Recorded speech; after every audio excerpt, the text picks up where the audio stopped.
Hi, this is Eric Stromquist. Welcome to Control Talk Now, the Smart Buildings Videocast and Podcast for the week ending December 6, 2015. We were out for Thanksgiving last week, and I am pleased, as usual, to welcome the one, the only, the man, the myth, the legend. The one, the only, I already said that, but I'll do it again. Kenny Smyers from Pittsburgh, Pennsylvania. Kenny, welcome to the show. Big dog. Oh, thank you so much, Eric. I'll tell you what, this is going to be a great show. I'm already excited. We did all our prep work. We've got some fabulous things to talk about. And why don't we just do a quick happy Thanksgiving summary. How was your Thanksgiving? How'd you do? And, dude, I tell you what, we went to Arizona. And I tell you, traveling with two small kids, for our listeners who might not know, I have a daughter, Evelyn, who's 3, and a son, Axel, who is 7 months. And they're great kids, but 2 kids on a 3-hour flight. And then Anna's brother has a small child too. So we were all in the same house together. Dude, it was work. I was so glad to get back so that, I think I'd rather do manual labor than, and it's not that I don't love my kids and all, because I do, but it is like there is not a break at all. But I'm very thankful for the kids, thankful for the opportunity. And overall, it's good to be back. It was a good time. What about yourself? Oh, I had a very nice Thanksgiving. Went over to my brother Jesse's house and had delicious turkey dinner. And who's the best cook out of you Smyers boys? Because for our listeners who might know, Kenny comes from a fairly large family. Jesse's one of his brothers. Who's the best cook out of you guys?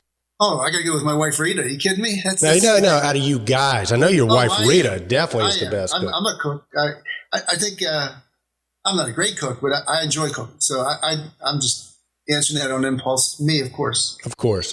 Well, and we talk a lot about the theme about co-competition. But Co-opetition. And you used to tell me that if you had such a big family that if there was a dozen donuts, man, somebody was not going to get a donut when it was put on the table at the Smyers house. That's correct. So. You learned to take advantage of your age and your long arms and move, your anticipation. So we were a highly competitive family. It wasn't quite that bad, but we used to go through 2 gallons of milk. Just 7 boys, 4 girls. It was quite an episode. Plus our parents, and then we had 2 Great Danes in the near. So anything you didn't want to eat, you could always hand off to a Great Dane to your right or left under the table. But I got you, man. Well, hey, Kenny, it's good to be back, man. We got a lot to cover. We got a lot of great guests this week. So sort of preview the show for our listeners, and then let's hop right into it. What do you say? Well, Eric, because of Thanksgiving, we missed our Control Talk Now last week. And then subsequently, there were 5 or 6 posts there that were good posts, but we're going to be brief and informative. And we just always plead, the case that this stuff is on the website. Please go to it because there's a lot of good information. The fact that some of these will be brief doesn't mean they're not important. It's just more directional. And as we open it up, we've got a great guest, Ken Sinclair. We got a great guest with John D. Morris, right? Yeah. John D. Morris. We have Ask a Control Expert. So we've got maybe 8 posts we need to talk about and 4 special events, people or events that we just like doing. It's a Control Talk Now, so it's going to be a lot of information. We're going to move quick. And it's rock and roll, big dog. Oh, good. The first one's like the Open ADR Alliance. It's just easing peak load stress during systems upgrades. Well, people are giving away information. If it does appeal to you as an interest or does apply to you as a business, visit the post. They've got a seminar coming up, and it's one of the ones you don't want to miss because it explains how you ease your peak load stress during system upgrades. Absolutely. And then real quick for our listeners out there who know, the Kenny sort of movement there is not a visual effect that I'm putting on. As you guys probably know, we're at the mercy of Skype, and he's coming in very, very clear. But as you guys probably are noticing, it's a little bit of sort of weird action there. That's not Kenny doing the head bob. That's just Skype. But hey, you sounded good, buddy, and you'll always be beautiful to me, man. So what do we have up next, man? All right, next up we had Thermokon. Thermokon's new STC BACnet IP M902 megahertz in-ocean radio transceiver. Now, this is really good stuff. David Alaban keeps us constantly in the loop of the new technologies that Thermokon is embracing and introducing into the North American market. The 902 in-ocean transceiver radio transceiver gives us more power. It's a more dynamic, more robust network. Thermokon's new and dynamic bidirectional gateway for in-ocean-based sensors, actuators, controllers, and control systems with a BACnet IP interface. Commissioning, configuration, using the EasySense Air Config software tool. That's a free software tool they give, and it just gives us opportunities to be more competitive and more, the approach that we take, the solutions we provide. Now we have more arrows in the quiver. So it's a good product, good post. Well, it's a great post. And I tell you what I'm missing from Thermokon, Kenny, you remember we used to post their video commercials. These European video commercials were always really pretty racy and spicy. Hadn't seen one of those in a while, David. You're letting us down, man. We want to see one of those European sensor commercials where the people are going, the beautiful women are going around and turning their spas on and off wirelessly or whatever. So, right, BMW not included is the post. Visit that Control Trends. Yeah, and Thermokon is a sponsor for the 2015 Control Trends Awards, Kenny. They're up for a couple of awards, so be sure to check them out. And by the way, the ballots are up, so you can begin to start voting now if you want to, and feel free to send that ballot on to anybody in your network. Just like with the nominations, you do have to go give us your email address and company name so we can make sure that somebody's not stuffing the voting ballots, but we're here. So thanks to Thermokon with that. And Kenny, I think that probably brings us to our first guest, huh? Sure does. All right, Eric, our first guest is a very special person. He is the owner-editor of AutomatedBuildings.com. I'd like to introduce and invite Ken Sinclair to the show. Welcome to the show, Ken. Hey, Ken, welcome. Ken, we're going to talk about a lot of things, but the first order of business is your Automated Buildings December release. We're talking about the AHR Expo 2016, some of the important facets you have there. We also have your theme was transformational change for automation. So let's just kind of start off with tell us a little bit about your December release. Yeah, we've actually got a good reception to it. We hit social media hard, both LinkedIn, Twitter. And we actually got it on the front of the AHR Expo website as we did the Control Trends Awards. So awesome. There's about 10,000 folks following that Twitter feed. So it's becoming more and more obvious that social media is the way automated buildings and control trends are going to interface with the industry. Well, I'll tell you what, Ken, I mean, good job. I mean, who would have thought that old dogs like me, you, and Kenny Smyers could sort of get into this whole social media things, but man, you're a Twitter guy now. Real quick for our audience out there, what is your Twitter handle? Ken at Sinclair. Ken at Sinclair. Okay, so be sure to check. Sorry, well, I'm sorry. I said it wrong. See? I'm not that. It's at Ken _Sinclair. Well, so you guys be sure to follow Ken on Twitter. And if you listen to Control Trends at all, you know that Kenny and I have a lot of respect for Ken and what he does. And I tell you, it's a great source for what's going on in the automated world, automated buildings world. And Ken, talk about the theme this month of automated buildings. You always have a theme every month. Transformational change. Yeah, that's it's been peaking out for the last couple of months, and it's the focus of our education sessions in Orlando. So that's why we put it as tied it together with our preview issue in December. It really is a head shake what is going on in the industry now. This whole movement to IT. We're into the next level of moving to IT. The first year ago, we were actually just big data and pushing stuff into the cloud and into deep analytics. But we're actually starting to see the evolution of artificial intelligence, looking at data completely different, using the true power of IT, which is pretty exciting. And we have some amazing articles about that and interviews. Two of them I'd call folks to read is the Future of IT, which is from KMC, and they're talking a little bit about their union with Intel and Dell Computer, which is kind of interesting, and also the transformational change for the evolution of the user experience with Greg Barnes from Active Logic. He does a great job of showing how many people are now involved in our automated buildings. This is a kind of a new field for us all too, is that we're touching a whole lot of people that we didn't touch before. So that article does a good job of explaining who those folks are and provides some great graphics. Sure does, Ken. I'll tell you what, it's a great sampling of all the intelligence in our industry. We have direct links on the ControlTrends article on it. You've got some great submissions. You got Greg Barnes, Brad White, Dr. Igor Metzik, John Morris from Ecorithm, Albert Putnam, John Petsy, Mark Peacock, Jim O'Callahan, Tree Sullivan, Alan McHale, and Rick Rolston. And you talk about an all-star. This reminds me, we always talk about all-stars and superstars, and this is a gathering of very, very intelligent, active people that are really setting the pace in our industry. Yeah, what amazes me is they all come to me from all over the place, all over the world, actually. And there was a few from the UK there that you stopped reading before we got to, but they are saying a similar story. In fact, it always blows me away that the theme does get supported and often is set from the summation of the articles. And they've all got their unique twist on it, but everybody's pretty excited about what's happening with our transition into IFB.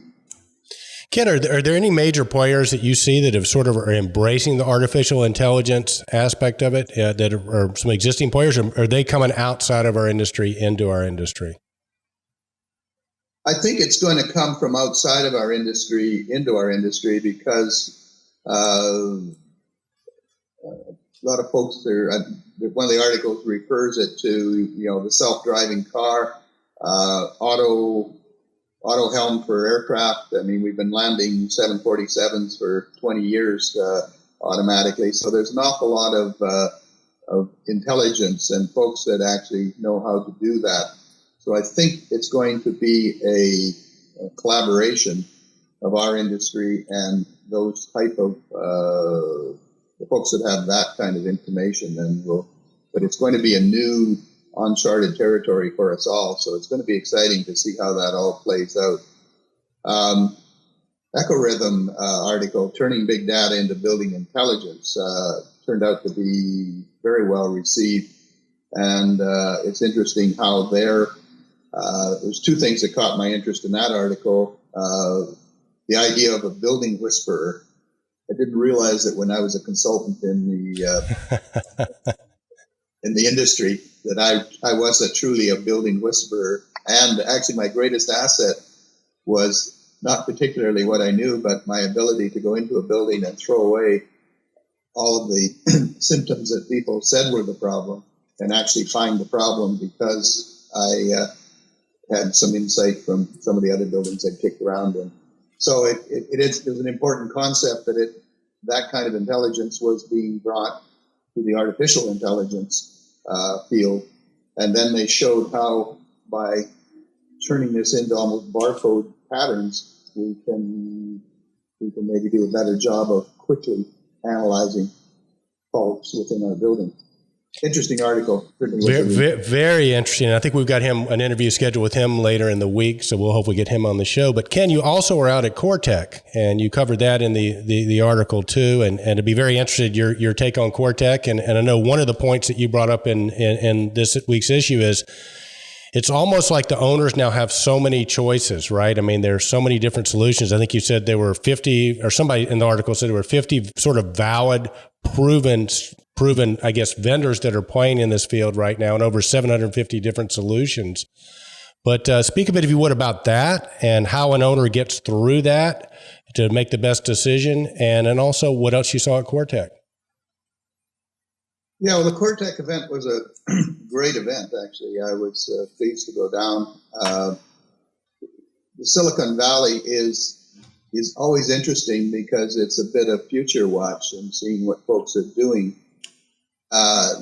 It was pointed out several times, though, that we have to be careful when we're using it as a model because sometimes its financial drivers aren't quite the financial drivers we're used to seeing. And one of the points is their money is earned very quick and comes to them in copious amounts. And actually, one of their best investments is just reinvesting back into their real estate because it's actually real. I thought that was an interesting comment that came out of the hall, so I hadn't really thought about it much, but interesting for sure. But there's no doubt they're doing some pretty neat things. And then to speak to the myriad of solutions, yes, that is a problem. What I'm kind of finding that Jim Young has real concerns about that. I have less concerns about that. What I'm sort of seeing is that the final analysis, it's the people who can actually pull all of this stuff together. And because there's so much of a change required, the solutions are going to have to be implemented by a whole bunch of people. And it's likely those people will be smaller companies rather than larger companies because there's going to need to be a people solution. They're going to have to work with the existing organization and see how all of this IT stuff is going to fit with their enterprise. And there was talk of that as well at CoreTech, is the meshing of the enterprise and building automation. It has to become pretty much one, become one identity. Very, very cool. Well, Ken, we're going to probably have to wrap it up here in just a few seconds, but talk to our audience about your big event that you're doing down at AHR, the collaboratory, who's going to be there, what you guys are going to cover, and who's invited. Okay, well, this is our 17th year of doing these pre-education sessions. We didn't talk about the fact that ControlTrends Awards is going to recognize AHR Expo for their amazing support. Thank you guys for that. That is just fantastic. And AHR has supported automated buildings, as I mentioned, for 17 years, providing us a free venue so we can provide you free education. And those sessions have always been fun, reasonably well attended, but a lot of interaction, a lot of discussion, and we're looking forward to that again. Our presenters this year are Brad White, and Brad, of course, is one of your original young guns, and he's looking forward to helping you out with the presentations at CPA.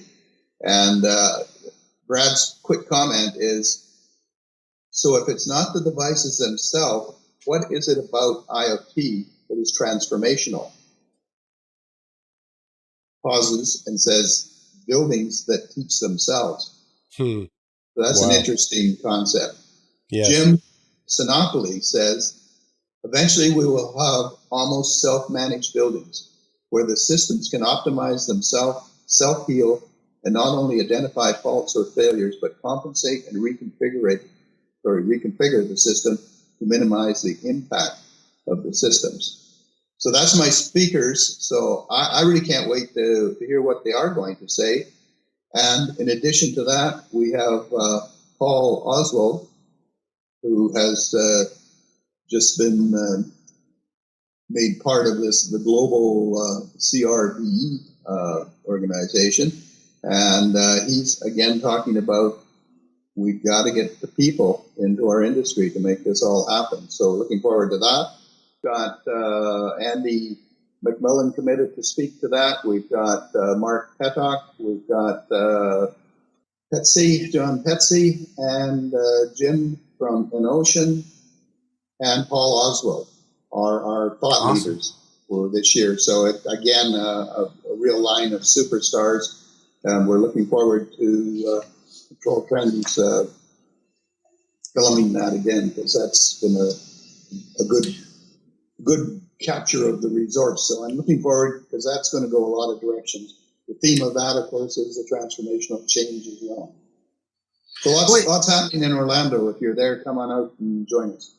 It sure is, and I think Eric and I would like to make a call. First, we're delighted that 86 years of dedicated service by the AHR Expo. I mean, it's about time we give these guys some good recognition, and also that how the AHR show rejuvenates our industry top to bottom. I mean, if people are interested in keeping up with our trends and everything, but the AHR show is in a great place, location, Orlando. It's going to be warm, so I think everybody should be there, and everybody should take advantage of these opportunities that Ken St. Clair and his group was given for education. These are free sessions, right, Ken? That's correct. And we'll post them.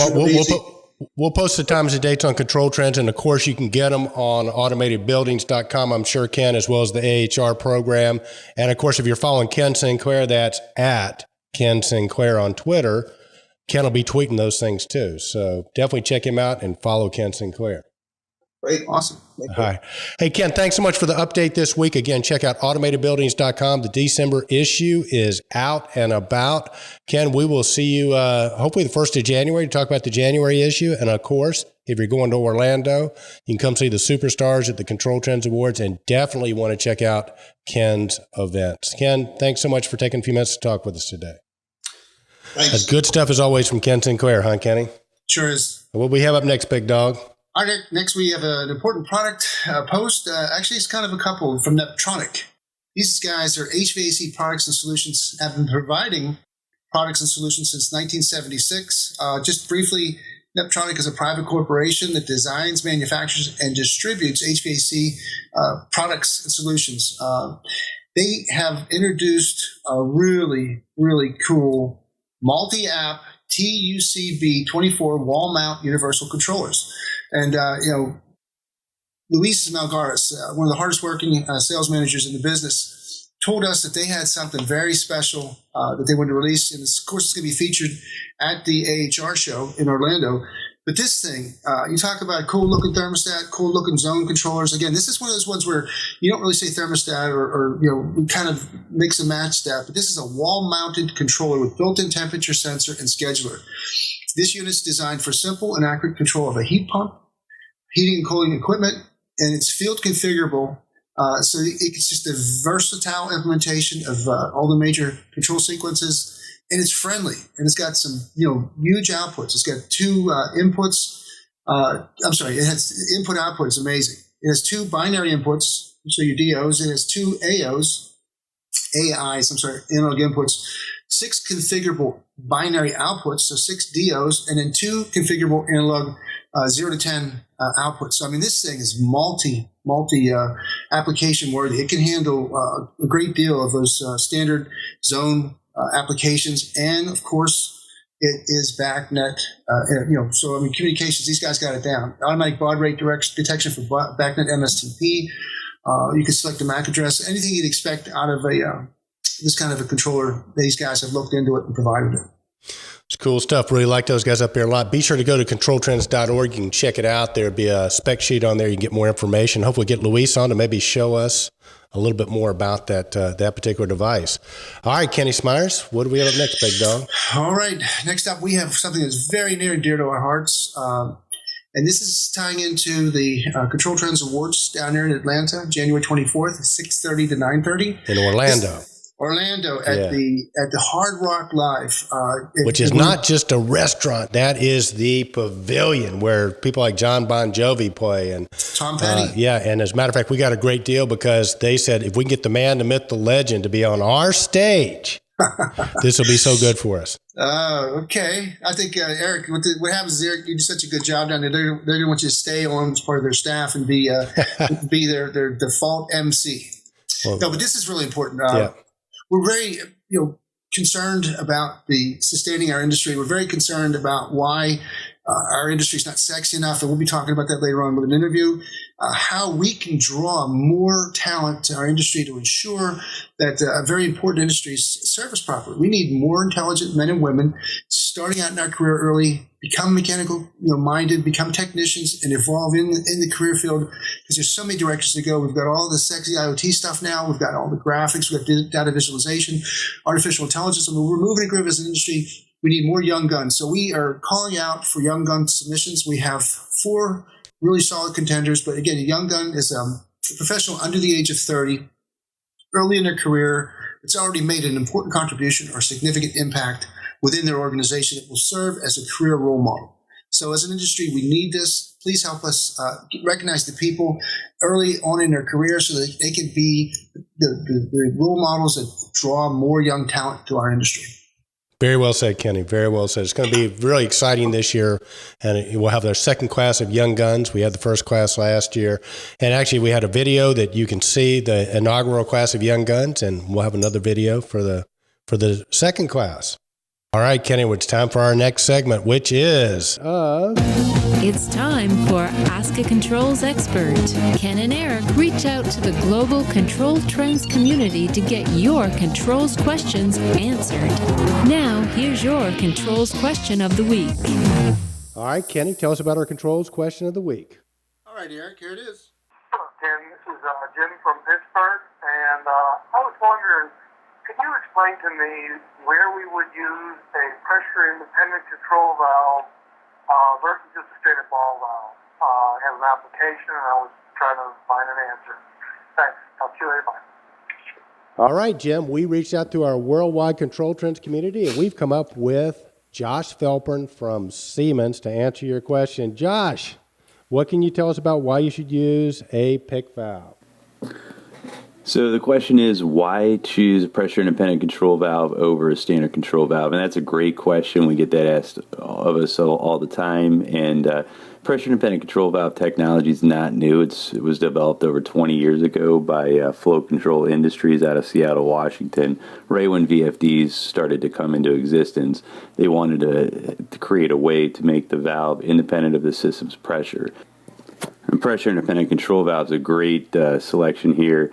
As it's three devices in one. You've got not only your valve body, your control valve, but you also have a differential pressure regulator and a flow limiter, which allows you to dial in your GPM. Instead of selecting a CV, you simply select the correct GPM. And pressure-independent control valves, depending on the size, from a 1/2 inch to 6.5 inches or to 6 inches, give you a wide range of flow rates. So you can dial in your GPM, make sure you don't overflow your coil, and maintain your system's pressures. So the main operational features of a PIC valve are accurate flow control, gives you high rangeability over a wide range of flow rates, eliminates the need for system balancing due to pressure-independent operation, also enhances the system's delta T performance, which results in optimizing overall system efficiency and saving your customer money.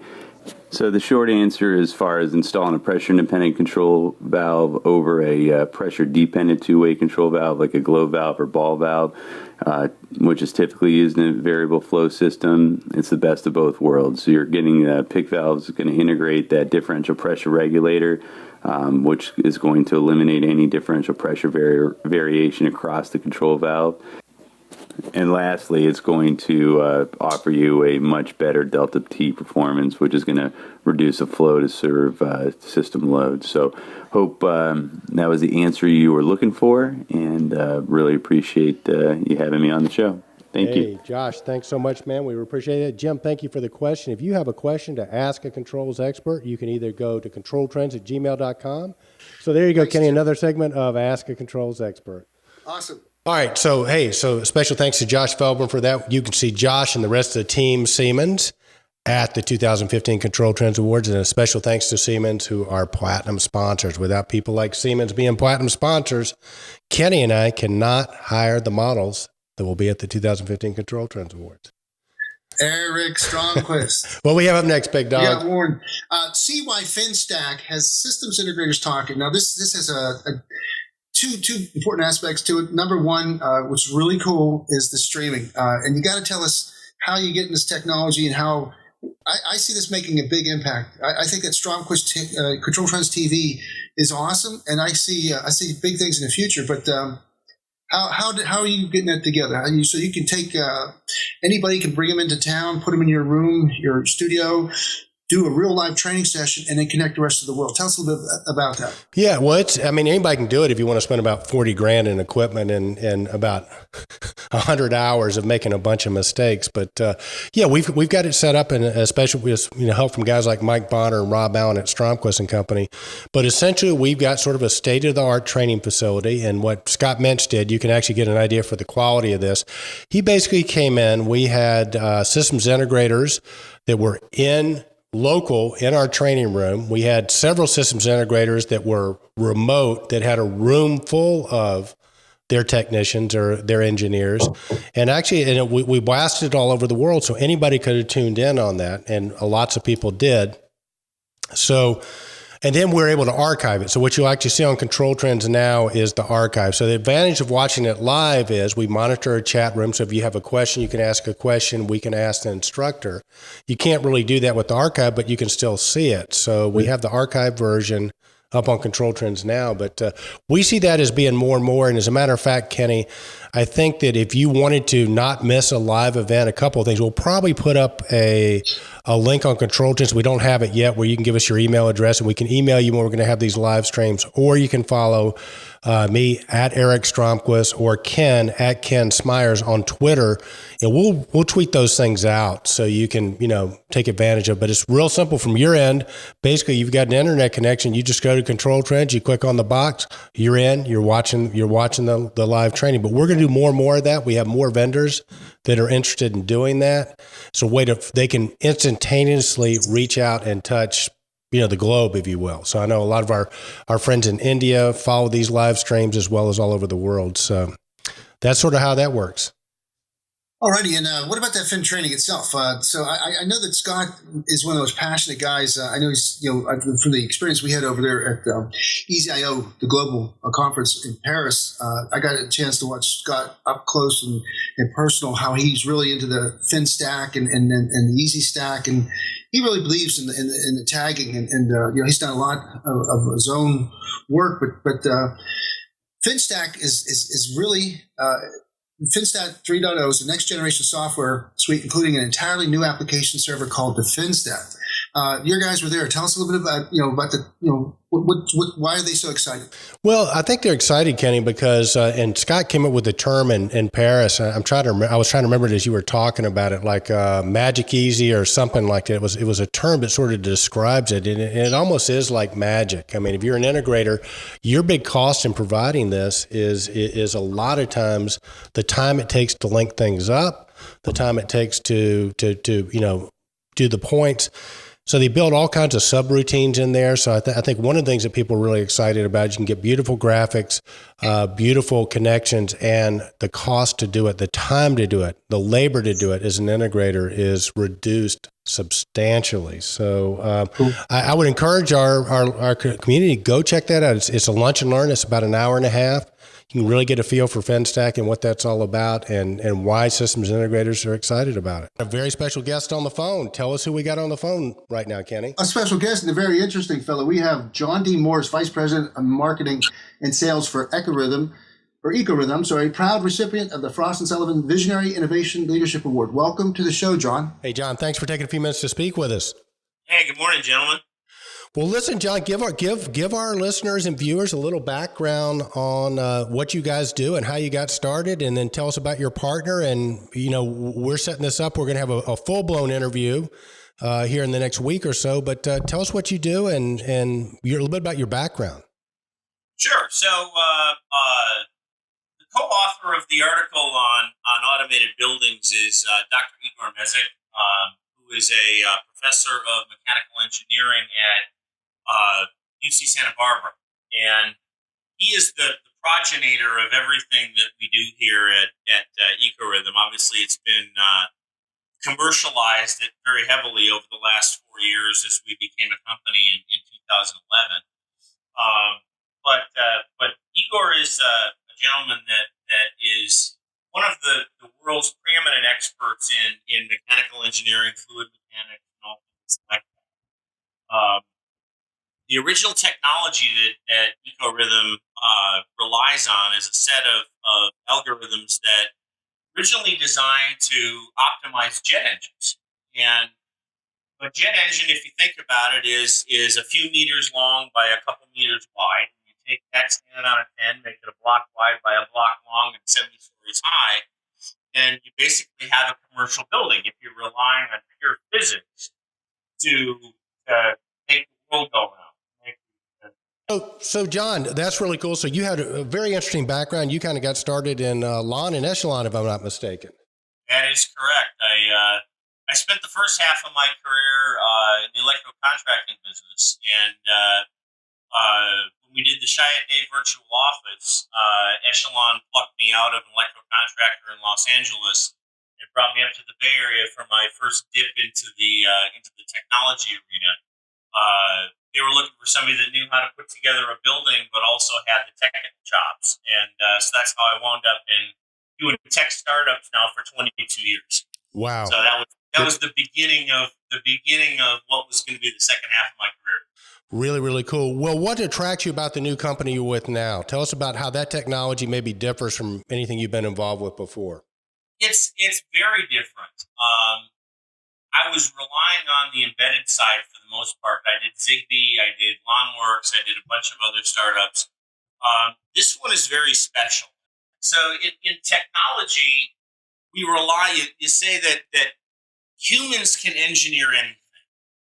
And, if you just throw enough money and enough people at any problem, you can solve the problem. What's unique about this is that it's not reliant on people. People obviously have to write the software, but it's reliant on the laws of nature and how atoms interact with other atoms and thermal transfers happen in a very predictable way. And then leveraging that to be able to scale massively. You can do the smallest building in the world, biggest building in the world, the most under control building in the world, or the most instrumented building in the world. And to our software, it's all the same. And you can do one building, or you can do 1 million buildings, and it's the same thing. The contrast to that is that the rules-based guys that have to put somebody in and program every building separately doesn't scale like this does. So you're saying yours is like artificial intelligence. Once it's built, it just it figures things out. Absolutely, and it learns as it goes. In that, you can have a something that would originally turn up as a finding. Let's say there's some unusual usage. Perhaps there's a corner of a building that has an unusual pattern. Let's say it's a laboratory and there are people that come in at night. And that would normally stand out as an out of schedule event.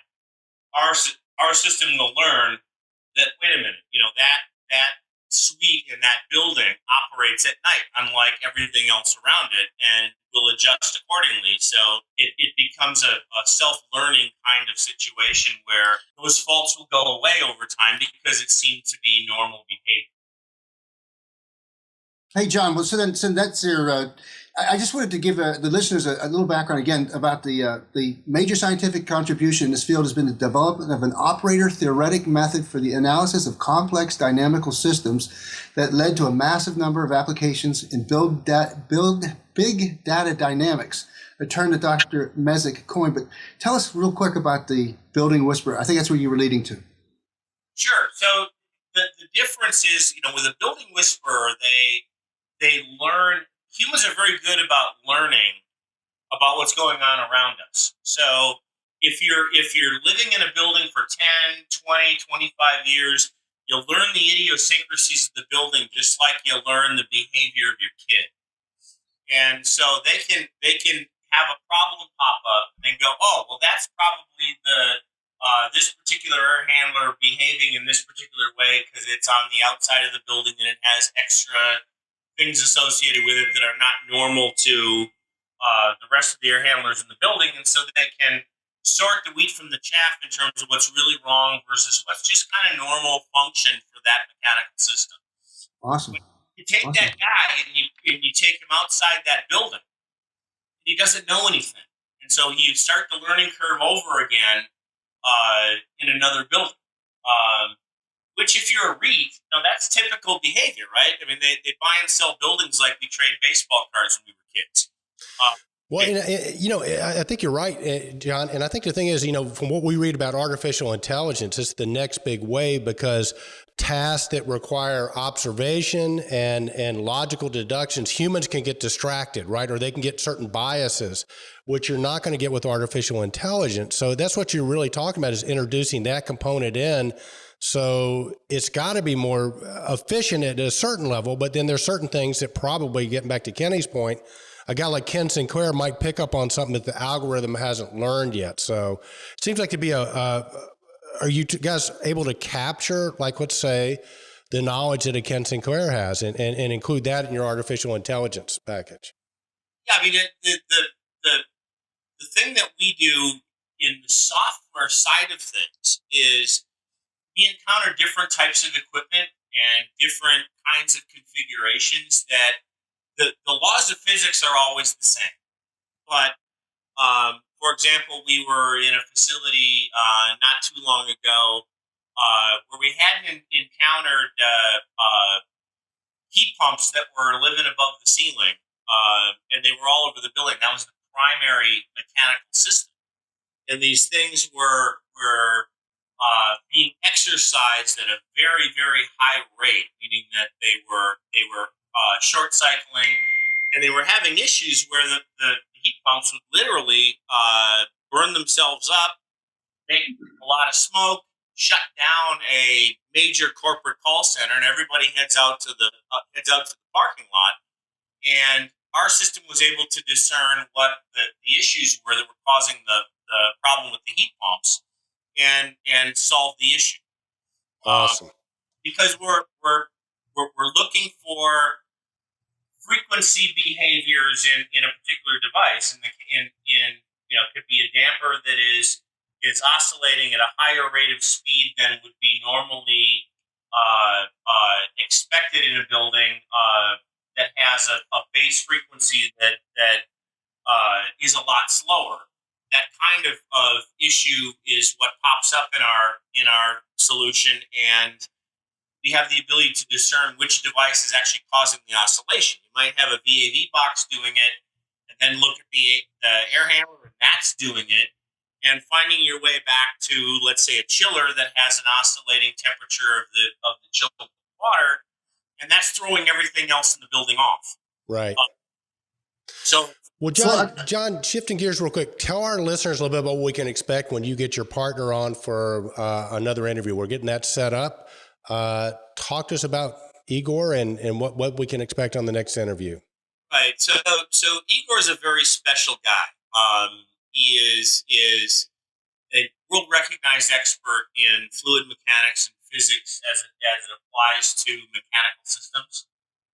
The original technology was designed that we've licensed from UC Santa Barbara and designed by Igor and his team, was designed to optimize jet engines. And so you take the jet engine and you apply it to buildings because, again, you've got things spinning and metal and heat transfer and fluids and fuels in a jet engine. It transfers directly across to here. Igor goes through he's had a long career of consulting with government agencies and other folks. He was involved in this was front page New York Times. He and his team were involved in actually figuring out where the oil went, the BP oil spill, a few days after it happened. I believe it's a few days, but he'll correct you when we actually talk about it. But an extraordinary guy with an extraordinary background, and I know the listeners are going to be on the edge of their seats as he goes through some of the things that he's done over the course of his career. Can't wait for that, John. In the meantime, how do our viewers and listeners get hold of you? You got a website they can go to check some more out about you guys? Yep, www.ecorithm.com. That's ECORITHM.com. And if you want to take a look at the article, it's on Ken Sinclair's site at automatedbuildings.com. Yeah, we'll put a link to it. Perfect. John, listen, man, thank you so very, very much. We look forward to getting with you and Igor here probably next week sometime. So thanks for taking a few minutes to speak with us. Sounds like a plan. Looking forward to it, guys. All right, Kenny, what do we have up next, big dog? Okay, now we got some serious stuff here. We have SMARTCORE'S complimentary online threat assessment survey. This was done by Mr. Fred Gordy in conjunction with SMARTCORE, and it's a criticality and threat assessment. And so I tell you what, we have asked people to help us spread the word, get people some good starting points on cybersecurity. Good products, tell us about them so we can feature them on Control Trends. Well, Fred's taken us to the next level along with SMARTCORE, and they've come up with a CAT, a criticality and threat assessment. And SMARTCORE will translate your answers to a short survey into a threat assessment scorecard, as well as a prescriptive cyber risk mitigation plan that we can help to implement and strengthen your defense against attacks. And risk mitigation measures could include hardware, software, network solutions, modifications, standard operating procedures and protocols, facilitated education, change management, and cultural shift programs. So you've got to get on this thing. You've got to take a good look at it. Take the survey. It's free. And then you can tell the people you work with, you can sleep at night saying, okay, I've started a process, a very important process, because part 2 of this was Fred sent us an email in the course of the week where the University of Rochester's Medical Center was fined $15,000 and had to initiate a corrective action plan that's going to cost a lot of money. I see numbers here. I don't want to talk about it, but it affected 3,400 patients. So what's happening now? Like Fred predicted, there's going to be sledgehammers coming down on your organization if you don't get with the programs and do something to mitigate cyber attacks and threats. And that is you could be held liable by the FTC, the Federal Trade Commission, by the people that control data. You're responsible to control the data. And if you don't do it effectively, you're in trouble. So wow. Great post. Please visit it. Fred invites everybody that, to take a look at it, use what you can. If you need more help or you want to talk in greater detail, of course, they're there to service you. But thank you very much, Fred Gordy. Very good stuff, Fred. Yeah, definitely check that out. All right, Eric, now we're going to get down into another very important customer connection from Tridium. Thank you to Ed Merwin and Scott Baim. They pump out some good information, but some of the most exciting stuff coming out in the very near future. It's been out. The Niagara 4 has been released. The software versions are already they're selling. And then's coming this big JACE 8000. And they're talking about this in terms of a debut. And I can tell you from N4 training, the crossover training, this JACE 8000 is for real. It's going to be big, fast, strong, easier, simplified. The ordering process has been simplified. The formidability of the controller itself, they've got an SD card there now, and this thing's ready to rock and roll. And the cool thing about the Tridium JACE 8000, the Niagara framework, is the ecosystem. People are taking this controller now, and what comes as a complementary service tray of features and benefits. You have the dashboards, charting, analytics, all built into the one N4 software platform with the JACE 8000. Very formidable. It's very, very cool. All right, Kenny Smyers. As you know, we got the Control Trends Awards going on. We got 2 very, very special guests today, and we are talking about the systems integrated in the world. So, Kenny, give a brief introduction. Well, I'll tell you what, I want to introduce Scott Twomey, because I've known Scott for a while. Scott is with Temperature Control Systems out of Dallas, Texas. Arguably one of the most knowledgeable, nicest, and we accuse him of being the funniest guy in the controls industry. Great personality, great sense of humor. So Scott Twomey is from Temperature Controls out of Dallas, Texas. And Scott, one of our finalists for the Systems Integration Award. Systems Integrator of the Year Award, Kenny. Real quick, we'll let Scott tell more about the company, but tell us who our finalist is there. I'd love to, Eric. As you know, we've introduced a new category this year, the Systems Integrator of the Year. And it was an amazingly interesting category because it was very, very well participated. For manufacturers, distributors, end users, customers around the country, submitted their, in their opinion, the Systems Integrator of the Year. And we have one of them with us today. We have Scott as customer and Cory Gunder from Control Systems Consultants from Terrell, Texas, which is a suburb of Dallas, on the show. And he is a young entrepreneurial type. He's a systems integrator of the highest magnitude. I'm on the website right now. I'd like to welcome Scott Twomey and Cory Gunder to the show. Welcome to the show, guys. Welcome, fellas.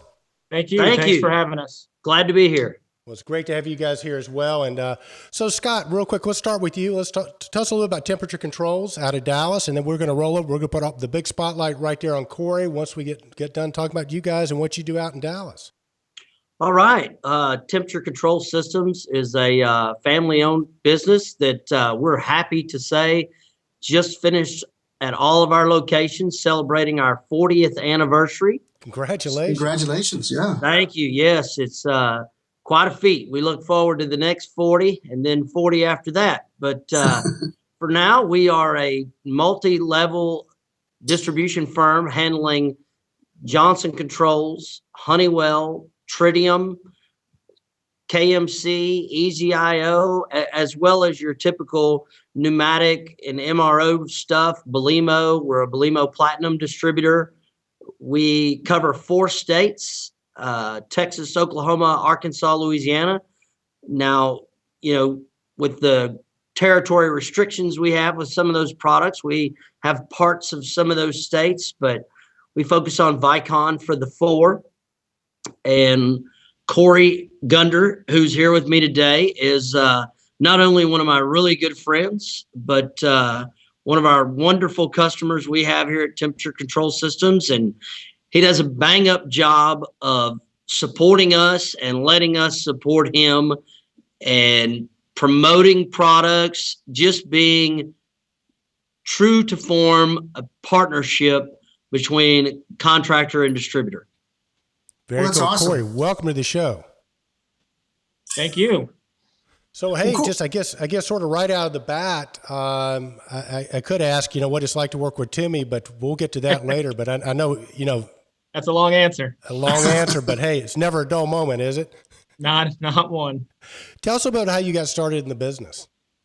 I started when I was 16 years old. When I graduated, jumped in full time. Control Systems Consultants is also a family-owned company, founded in 1989.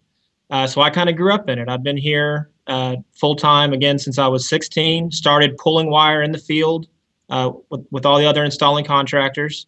Slowly started picking up on the service side, getting into the programming side, eventually in the engineering, and then ultimately now we're lead salesman. Very, very, awesome. Very cool. Well, as Kenny said, it's quite an honor. I think we had over 80 systems integrators from around the world that had nomination votes, and you finished in the top 6. So that's got to feel pretty good. I'm very humbled. I'm very happy to be there. Well, I was just curious, in addition to your bio and your start, which is fabulous, 16 years old, how old are you right now, out of curiosity? 30 years old.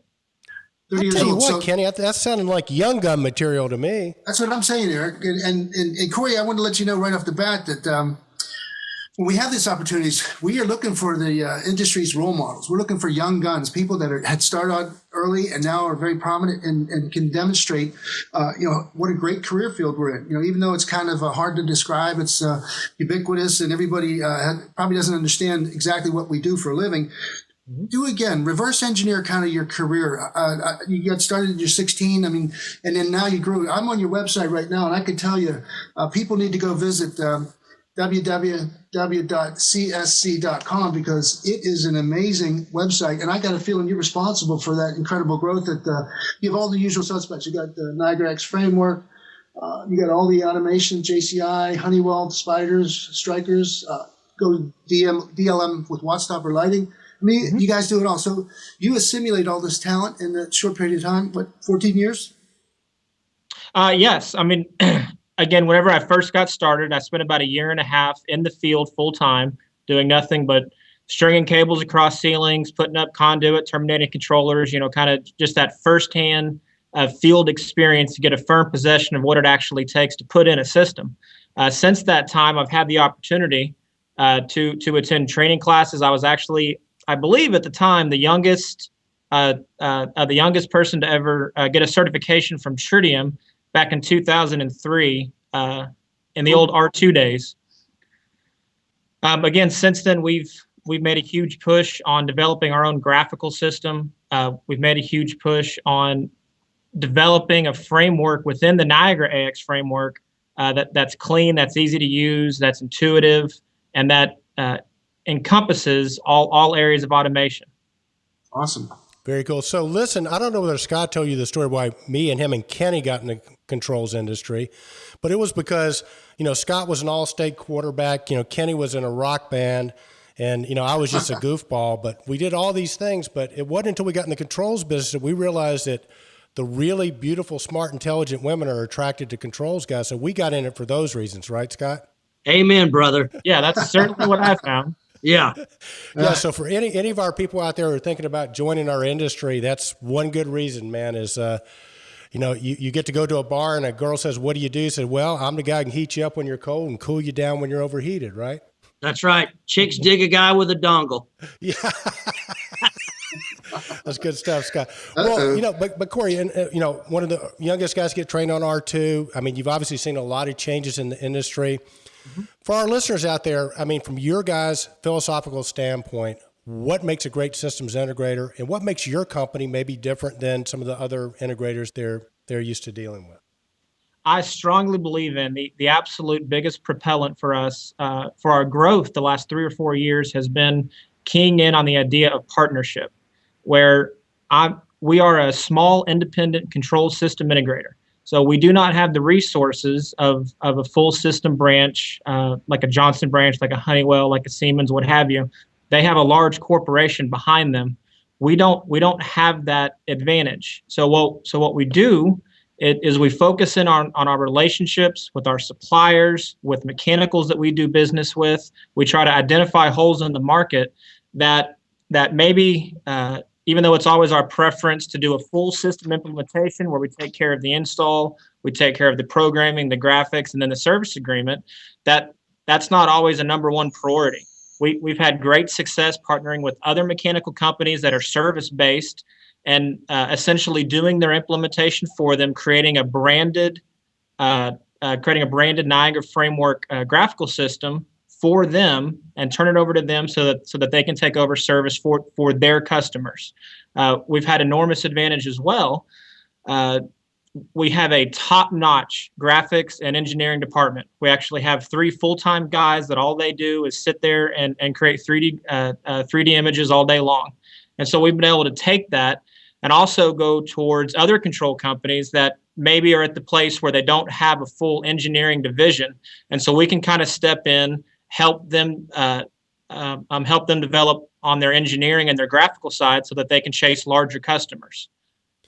It makes a lot of sense, Cory. Kenny and I have been following, one of the trends we've been following is this concept of co-competition.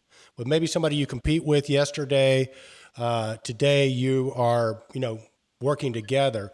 And it seems like certain people are really getting that and some other people are maybe not. And we're kind of seeing or thinking that maybe the lone wolves that are out there, they're trying to take it all and stomp their competition, are probably not going to be surviving. So it sounds like you guys have embraced that concept. And it sounds like if I'm an integrator in Texas and maybe I don't have expertise in graphics, I could reach out to you guys. You guys could come in and maybe do the graphics part of that job for me, sort of be invisible to the customer, if you will, but allow me to provide a solution I might not otherwise have the capacity to do in-house. Is that sort of a fair assessment? 100%, absolutely. That's one of the things that we pride ourselves on is just trying to identify ways that, to your point, a company that in certain circumstances we might be competing with them in certain buildings, or we can embrace a partnership and increase everybody's volume on both sides by keying in on what our skill sets are. My skill set is implementation, is graphics, and is engineering. I can partner with a mechanical firm that is strong in service, that knows how to take care of their customers, and we can put them in a position to offer their customers a full complement of system integration options. And again, that partnership also goes back to the relationship that we have with Temperature Control Systems. Yeah, let's talk about that a little bit, guys, because and as you know, Kenny and I are very much like Scott, are distributors, quote unquote middlemen. Now, and some people just don't get what we do, and you obviously with your skill set, you could pretty much be working with any vendor you wanted to, but yet you're working through a distributor. Talk a bit about why you do that. Well, frankly, I mean, I have no desire to wait out there in the world by myself without any backup. And partnering with Temperature Control Systems, it's not just somebody that we buy parts from, which is what we would be if I was a direct line contractor for any number of control manufacturers.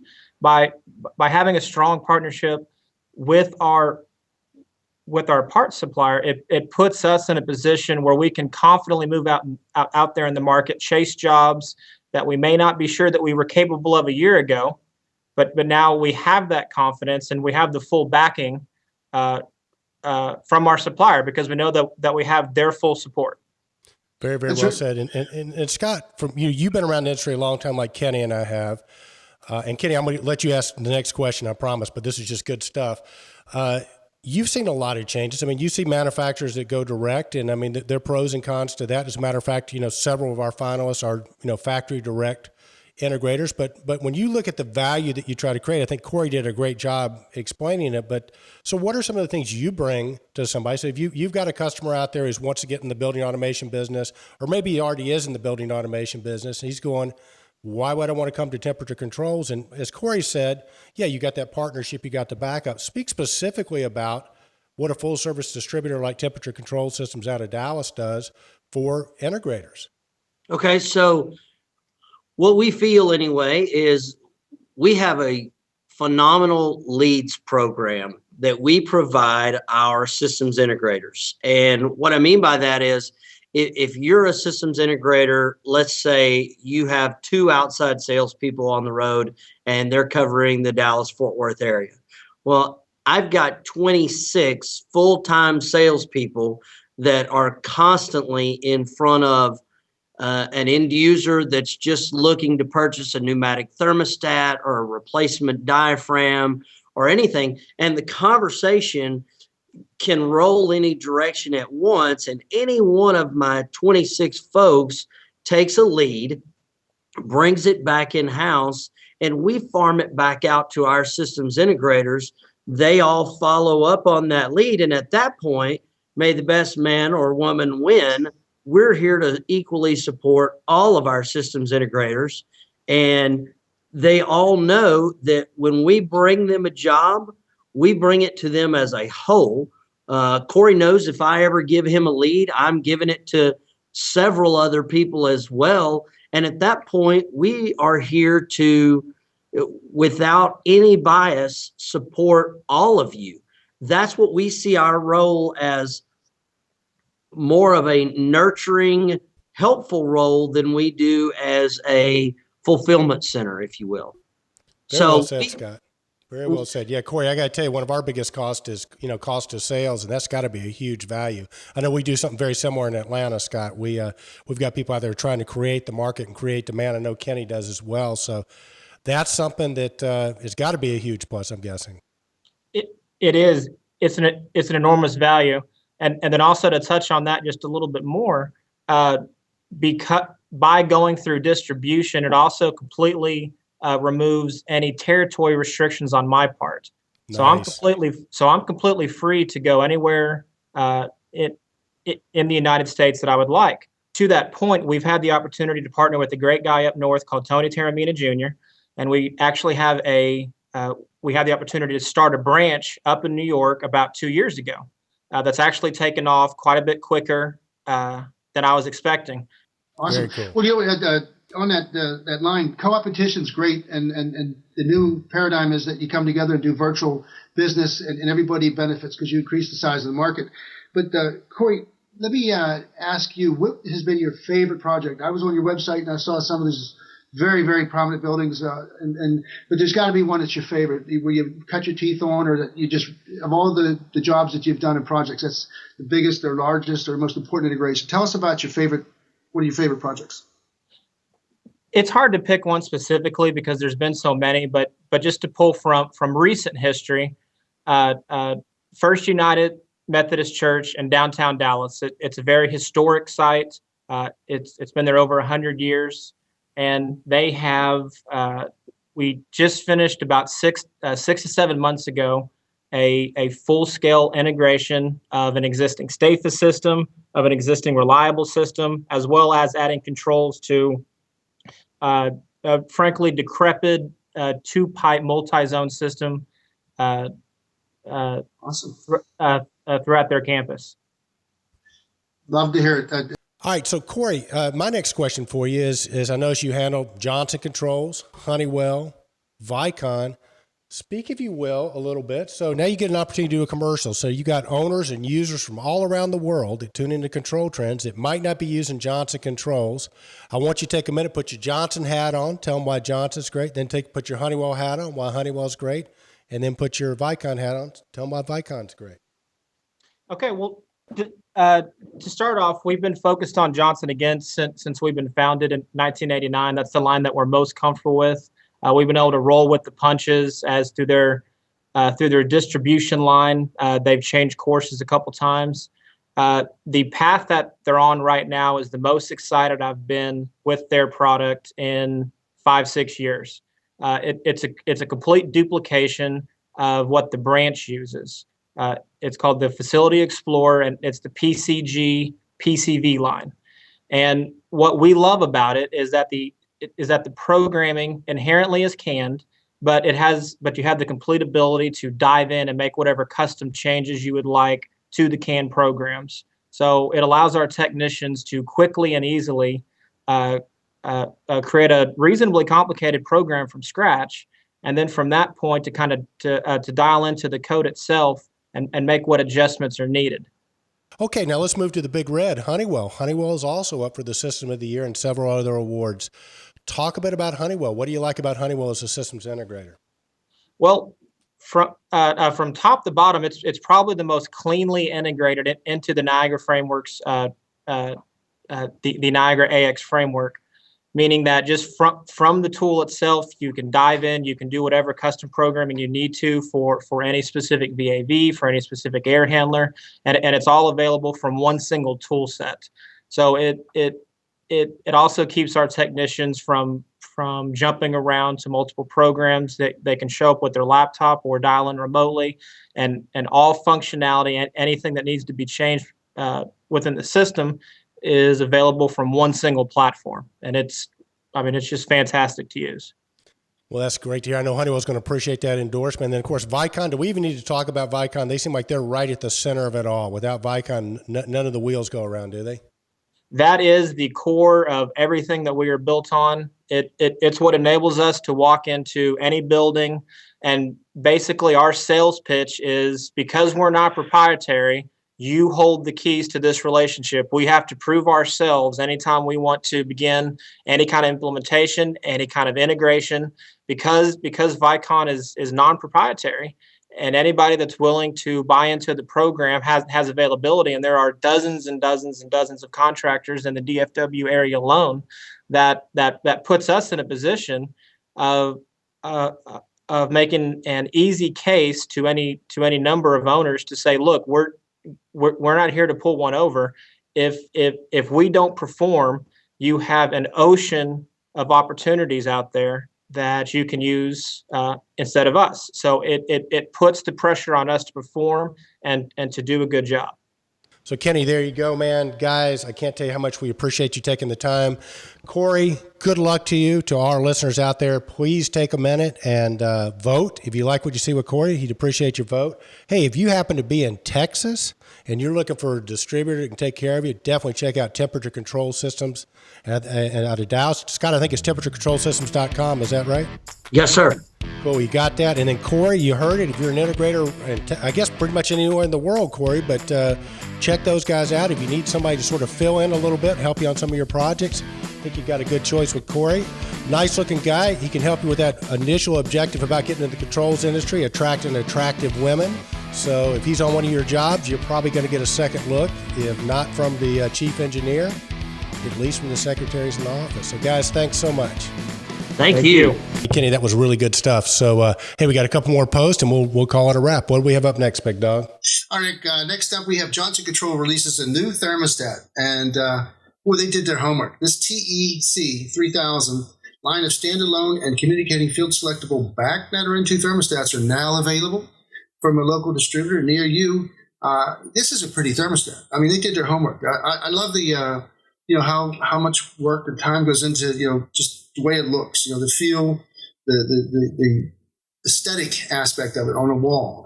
They just did a great job. The very large print, 4.2 inch backlit LED touchscreen allows for easy and fast configuration. The fact that it's N2 BACnet out of the box enables a very, very simple migration from an N2 or BACnet MSTP by switching the communication protocol.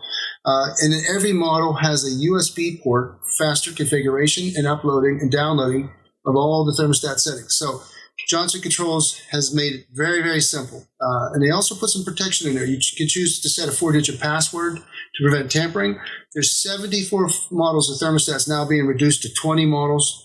And the most embedded occupancy or humidity sensor models decreased in price significantly. So well done, Johnson Controls. Yeah, well done, JCI, another platinum sponsor for the 2015 ControlTrends Awards and up for several categories. So check the voting ballots out. If you like what you see, vote for JCI.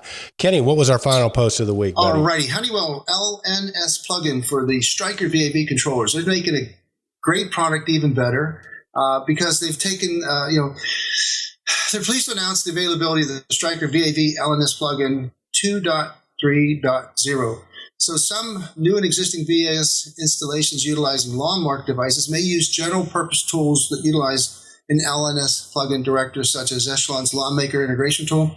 This plugin allows simplified configuration of the launch Stryker VAV devices within a plug-in director. So great stuff. We're talking the CVL 4022 AS VAV1 and the 4022NS-VAV1, two of the largest selling VAV controllers in the markets, and it just made a really good product better.